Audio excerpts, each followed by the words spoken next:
Maybe I'm just strange, but I don't think there's anything more fun than shoveling and snow blowing early in the morning when it's dark. Love it. And at first I kind of cursed my Ego rechargeable snowblower because of the range. You know, it doesn't do too much compared to a gas powered one in deep snow as far as how much you can do at a time.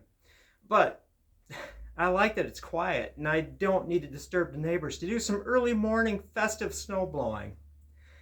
Got one of these scam texts, right? I'm checking my Gmails, and aside from the people wanting to buy these hickory horse bows, and I might as well take the opportunity. By shouldered tips, I mean it's parallel and then there are shoulders, just like the shoulders on the handle. Tapered tips, shouldered tips. Just to kind of help you out when you're saying either I want the first one or the second one. Remember that. That's just a term that we use. Shouldered tips, tapered tips. Just to kind of help out. Got this email. And it was like this very impressive, scary name, right? The dude's name that sent the email. And there was, in the beginning, my phone number and an old address. Not my current address, but an old address. And a PDF. And I did not download the PDF. I just screenshotted it so I could enlarge it and read the bulk of it. And it was one of these threatening ones. You know, you don't know me. Dale Gribble. You don't know me, but I know you, John Riggs. It was just like that. You don't want me to... Oh, take a moment to chill, breathe, and accept what I'm going to say. I mean, this guy is hyper dramatic. He goes, I could call you on your phone or show up to your house. And I'm thinking, yeah, you're going to drive up 75 through Gaylord in the freaking winter to show up to my house to like shake me down for the change that I have in my change jar. You're not too bright, are you, Willy Wonka? But then it went on to the whole thing, you know, from what I read. It's like, you've been visiting all these porn sites, which right off the bat, it's like, you got the wrong man.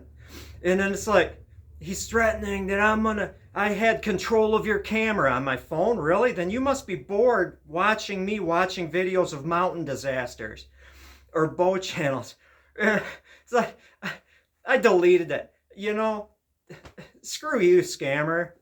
If you're real and you're actually going to show up to my house and break in, you drove all that way through the snow, sliding in the snowdrifts, just to get ended. You know what I mean, Jelly Bean? Next up, this whole notion, and we all dream it, you know, becoming independent, getting away from corporate life. I'm going to be an independent. I'm going to do my own thing. And really, when you think about the numbers, just for my survival, I'm just going to throw out some numbers here. They may or may not be real.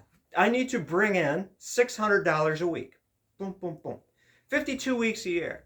And when you calculate that out, that's a lot of bows to keep driving forward and not having any lean times. That's tough. And so you really have to, you want to be a professional bow maker. You also have to write, and probably make arrows too. You know, because pennies grow into dollars. Not that arrows cost pennies, but you know all the little details. So you really have to have like a firm grasp on it. And I keep talking about the niche. You know, if I was to rely on, let's just say, hickory longbows. I'm competing with Clay Hayes and any number of other people that are good bow makers. If I was going to do sinew-backed Osage bows, I would be competing with Mike Yancey and all these other people. There are a lot of people involved in this. So that's what I mean by my niche. And really, you know, when I'm talking as far as pennies growing to dollars, not everyone has, and you would have to charge about $1,000 for a sinew-backed Osage longbow to even consider making a living at it, because there's a lot of details. You get tripped up, you know, and so this would be my version of pennies growing to dollars. And I think I stand a pretty good chance between making arrows, blah, blah, blah, this and that and the other thing. You've heard it all before. I appreciate you watching. Another thing that I really need to do is something like this would attract first-time bow makers, right? Because it's a good chance to get a very good start on a real bow. And I enjoy thoroughly that with my bow blanks, especially the horse bows, you're going to be, before you are an established bow maker, if you're just beginning, you're going to be fire hardening. You're going to be sinew backing, getting over that anxiety. You're going to be possibly steam bending. So can you picture how cool that is? I think it's wonderful that I might take a first-time bow maker, and yeah, they're not, going into working one of these things, but this is not magic. You follow the steps, but you would have a jump as far as fire hardening, which this is hickory, so it would be fire hardened. Shaping, which hickory, I'm going to tell you, is a little more stubborn to steam bend than red oak. You need to be a little more patient, give it more time to get pliable. The whole 9 yards. And so that's great. This is a nice complete package, and that's why I feel I just need to type out like an instruction sheet with basic instructions, and maybe even references to some of my videos that explain preparing sinew, fire hardening, stuff like that. And so you can just go through, instead of trying to pick through all my videos, which are extensive at this point, let's say, to help you. My joy is in helping. I'm a proud grandparent to all the bows that I helped bring into life. What's the next thing? Oh, the next segment is Cooking with John.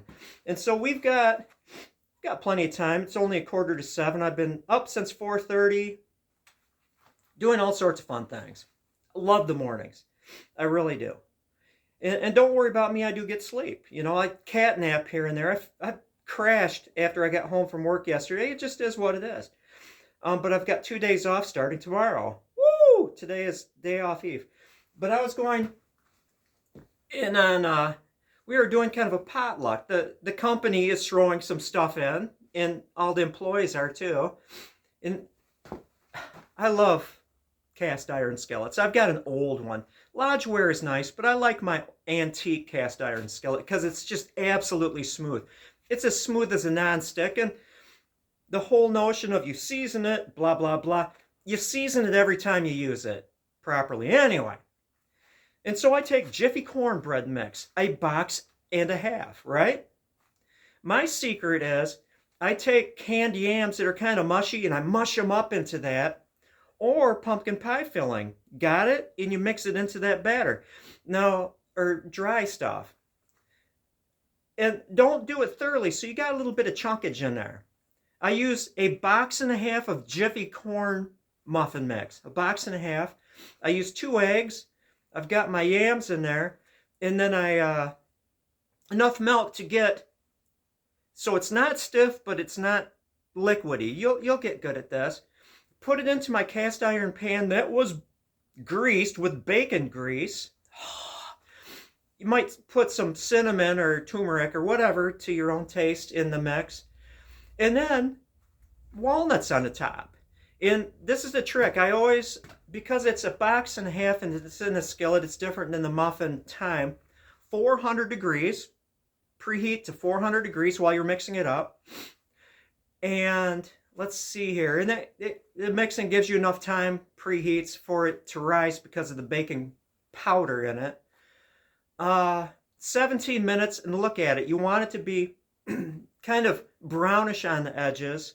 17 minutes isn't enough time, but it gives you, boom, stop watching YouTube videos and start paying attention. It gets nice and brown, pull it out. Maybe test it with a knife, stick it down in the center and see if wet stuff comes up. But it's a wonderful meal on the fly too. And probably, I don't think anybody's going to eat it because it looks scary. It looks like it's home baked, right? And so I'll be able to bring some back, and I'll just bring it in my skillet and set it on the table with a lid on it with a note that says, if you mess with my skillet or injure it or steal it, I'm going to track you down like a dog and kill you. Just kidding, because I love that skillet. And with that is all. It looks like I'm kind of melting here. Shower time. I know, TMI. You're going to get hacked and threatened and all sorts of stuff by Javier with a long Polish name. It was just kind of odd. That was my scammer.